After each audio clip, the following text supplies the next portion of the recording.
There's a moment most people recognize. You're mid-sentence, and a word you've used 1,000 times simply vanishes. You walk into a room with a clear purpose and stand in the center of it, completely blank. You see someone you've known for years, and for a few unsettling seconds, their name is just gone. It's not the forgetting itself that's most disturbing. It's the feeling underneath it, the quiet worry that something is slipping, that your mind is aging faster than it should, that this might be the new normal. Before that worry takes hold, it's worth slowing down on something. What's happening in those moments usually isn't your memory failing. It's your nervous system making a very deliberate trade-off. And once you understand what that trade-off is, and why your brain is making it, the whole picture changes. Your brain has one non-negotiable priority: keeping you safe. Everything else, including memory, is secondary to that. When your system detects pressure, it shifts into what most people know as fight or flight mode. In that state, your brain undergoes something called attentional narrowing. It pulls focus toward anything that might be a threat and pulls resources away from everything it considers non-essential. In a genuine survival situation, this is exactly the right response. You don't need to remember your neighbor's name or Tuesday's appointment when something is chasing you. You need to be fast, alert, and present to the immediate environment. The problem is that your nervous system doesn't distinguish well between a physical threat and a persistent one. Financial pressure, a backlog of unresolved decisions, a constant digital noise, the low hum of unfinished things, these register as threat signals too. And when those signals don't stop, the system doesn't fully come down. It stays activated, and memory encoding quietly suffers for it. Here's the mechanism worth understanding. At the center of memory formation is a region called the hippocampus. It's responsible for converting what you experience into something your brain can actually store and retrieve later.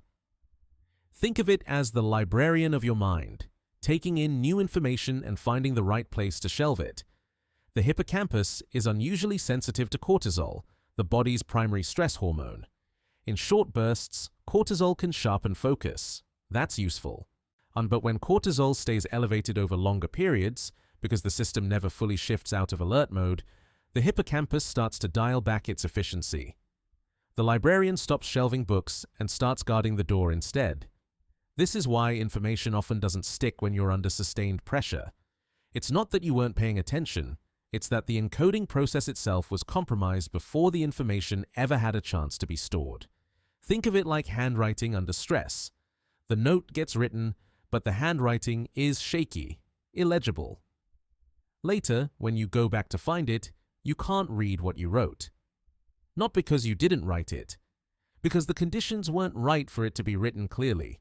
But there's a second layer to this, and it matters just as much. Deep memory doesn't only depend on what happens after you experience something. It depends heavily on the quality of attention you had in the moment you experienced it. When your mind is carrying unresolved stress, even quietly, even in the background, your attention is never fully where you are.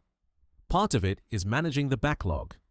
Part of it is scanning for the next thing to worry about. You're physically present, but mentally elsewhere. And if information doesn't get fully registered in the first place, it can't be stored clearly.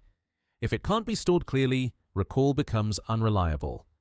This is the loop most people don't see. Stress creates distraction. Distraction weakens encoding. Weak encoding leads to forgetting. Forgetting creates frustration. Frustration adds another threat signal to a system that's already overloaded. Then the loop tightens. What makes it worse is the anticipatory layer that forms on top. Once forgetting starts happening regularly, a new pattern emerges. I'm going to forget this too. That expectation alone is enough to create pressure in the moment of trying to remember, which further impairs the very thing you're trying to do. Trying harder to remember doesn't break this loop, it feeds it. It's worth pausing here to acknowledge what this experience actually feels like. For a lot of people, it comes with a specific kind of fear. Not just frustration at forgetting something, but a deeper worry that this is a preview of something permanent. That cognitive decline is arriving early. That something is fundamentally wrong. That fear is understandable. It deserves to be named, not dismissed. But for most people whose memory struggles are linked to stress, What they're experiencing is responsive. Memory tied to nervous system overload shifts as the system shifts. It isn't fixed, it isn't permanent damage, it's a signal that the system is carrying more than it can quietly hold. Your nervous system is trying to protect you. It is not working against you. So what actually changes the picture? This is where an honest answer matters more than a satisfying one. There's a version of this conversation that positions one drink, one supplement, one morning habit as the solution, and while certain practices genuinely support a calmer nervous system, and a calmer nervous system genuinely supports better memory encoding, none of them work by bypassing what's underneath.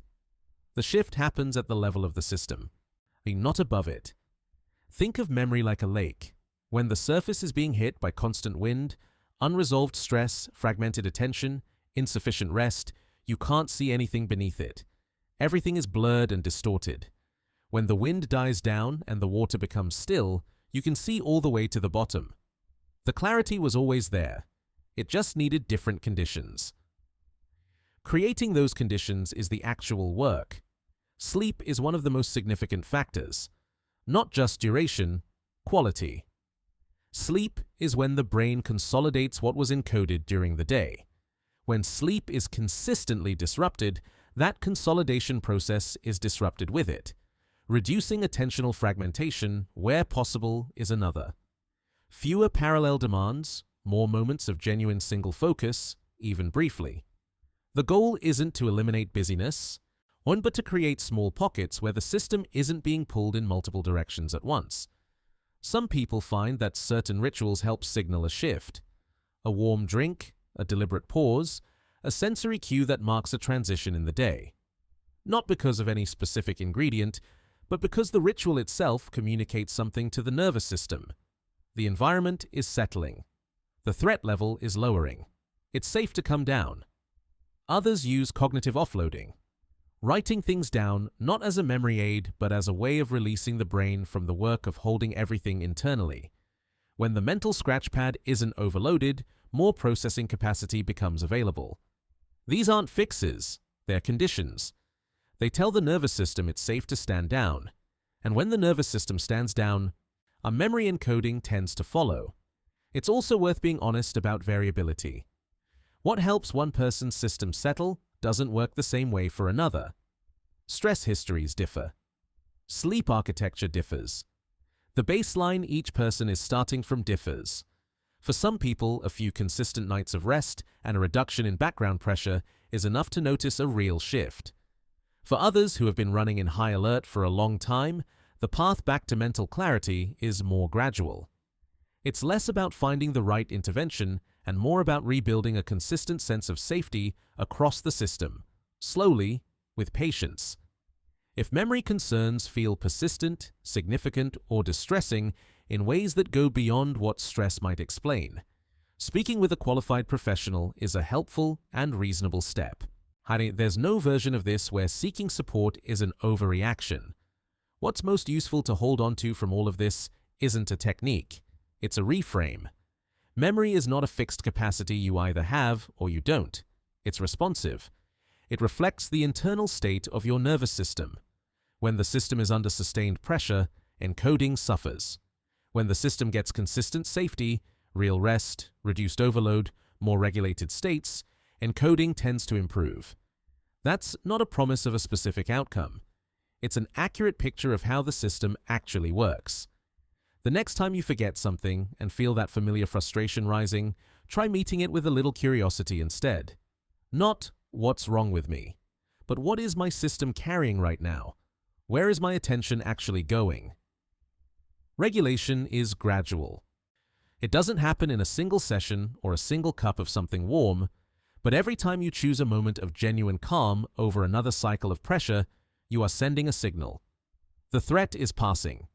It's safe to come back online. Your mind isn't broken. It's waiting for the conditions to remember again.